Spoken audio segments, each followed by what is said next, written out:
大谷選手の元同僚として日本でも広く知られているエンゼルスのジョー・アデル選手がムーキー・ベッツ選手が MC を務める米番組オンベースに出演。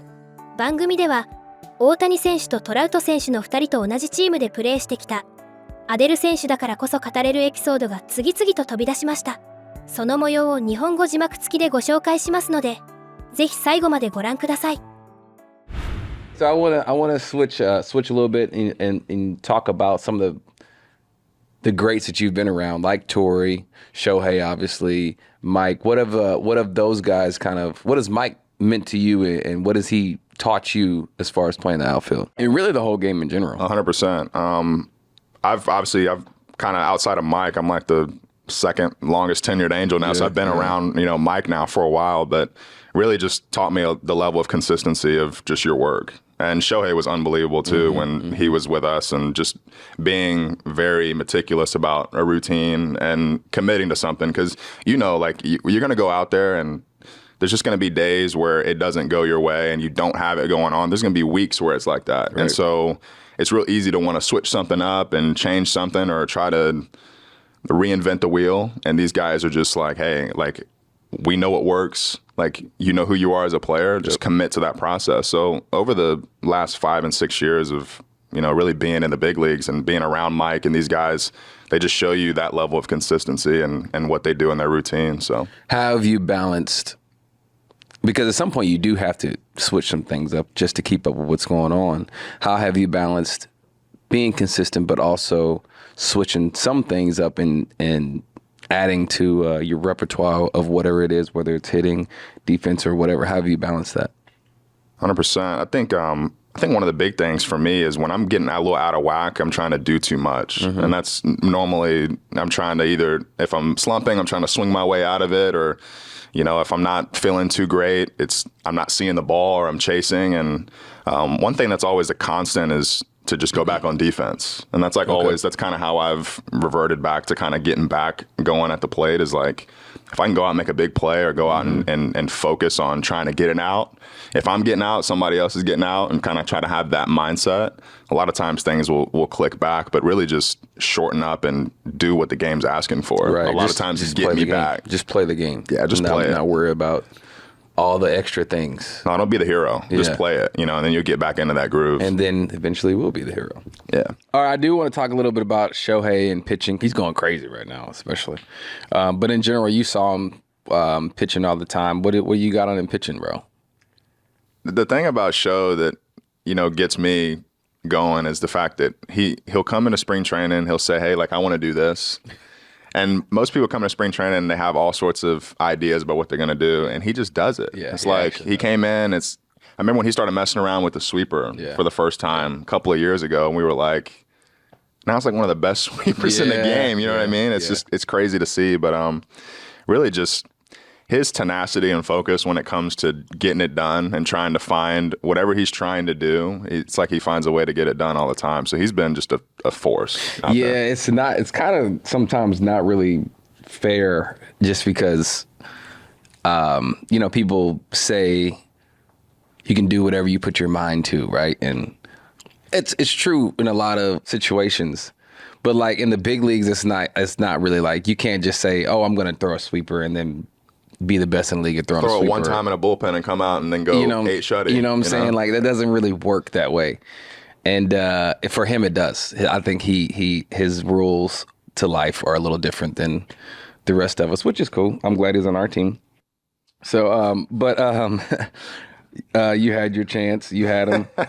Sorry about it. But I do want to talk about, and then him having obviously two of the best in the game as far as Shohei and Trout. How did it go? Shohei then Trout, or Trout then Shohei? I think for the most part it was Shohei leading off, and then Trout was second. How was that when you're in the lineup and you see Shohei, Trout? Oh, well, I'll tell you right now, it's great. You're going to get something good to hit, because those two dudes are going to wear him out. You know what I mean? You're hanging out behind that, and you're like, I'm in good shape. But, I mean, it's special. And the crazy thing is about, like, Show, too, was, like, think about that. He pitched, he would lead off, right? And work the count just like you would if you were any other position player, and then go out and throw 7 innings with 3 hits and no runs, and we expected it. Yeah, I had to wake myself. I'm like, hey, this is ridiculous. Yeah. Sitting on the bench expecting a guy to go and do this in a major league game is insane. That's what I see now is like, if he doesn't get a hit or it doesn't maybe have a couple bad games, it's like, well, what's wrong with Shohei? Well, I mean, he did just go 7 innings, 2 hits. He does have a .7 ERA.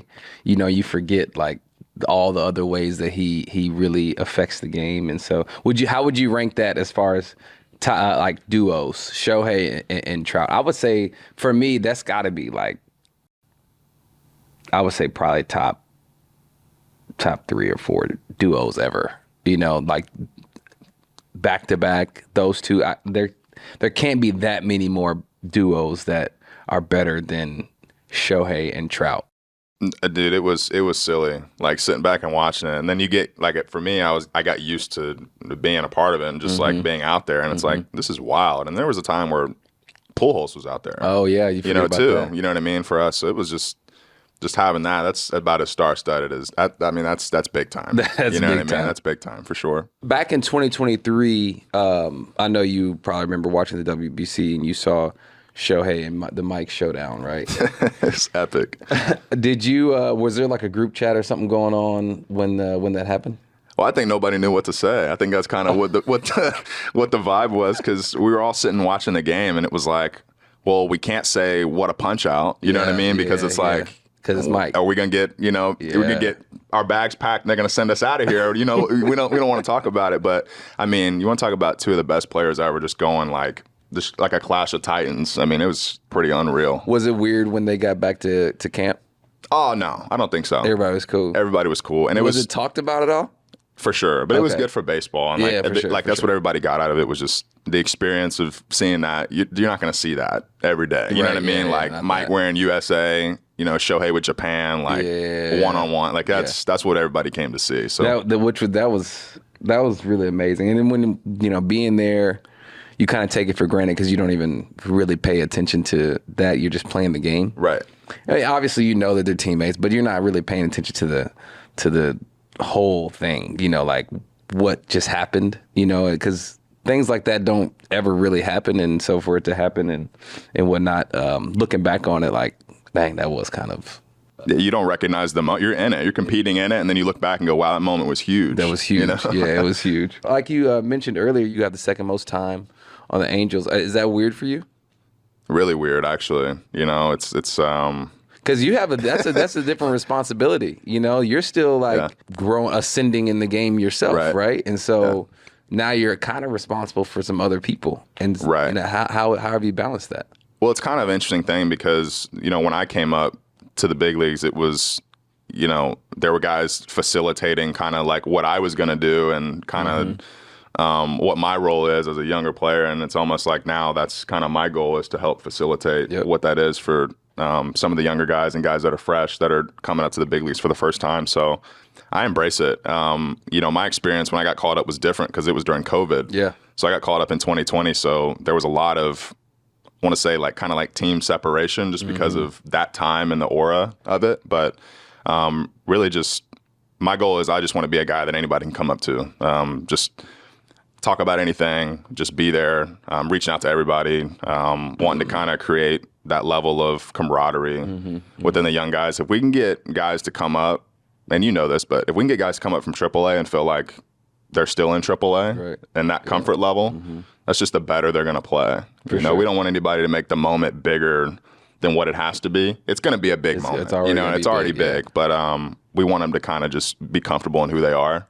And I think that's kind of where my role is facilitating that for the guys. How do you balance, teaching and showing the young guys certain things, but you're also kind of learning certain things yourself? I think just kind of ask the questions, like if I'm seeing something, just like talk through something with somebody, I might get something out of it, by talking through it. If somebody's going through something or if I see something. But like you said, I'm learning from Mike. Mike's learning from other guys too, from different things. And we kind of just use each other to kind of just, pick each other's brains and kind of, get some info when we can and really though, the guys have been really good about it. Like we've really had like a solid group as far as guys working, trying to figure things out, trying to learn things, you know, putting new things into play right away. We obviously have some work to do, but we collectively though, like Mike's done a great job, and you know, I kind of look to kind of back that up. What does Mike really mean to you guys? You know, I mean, obviously he's, you know, the face of the Angels, right? Yep. I mean, one of the best players to ever play. So what does he really mean to you guys in that clubhouse? I think for a guy like him, he's a very, you know, follow my lead, watch as I go. And, you know, it's important kind of for me to guide that and say, hey, like, if you want to know what it takes, you know, you need to watch this guy.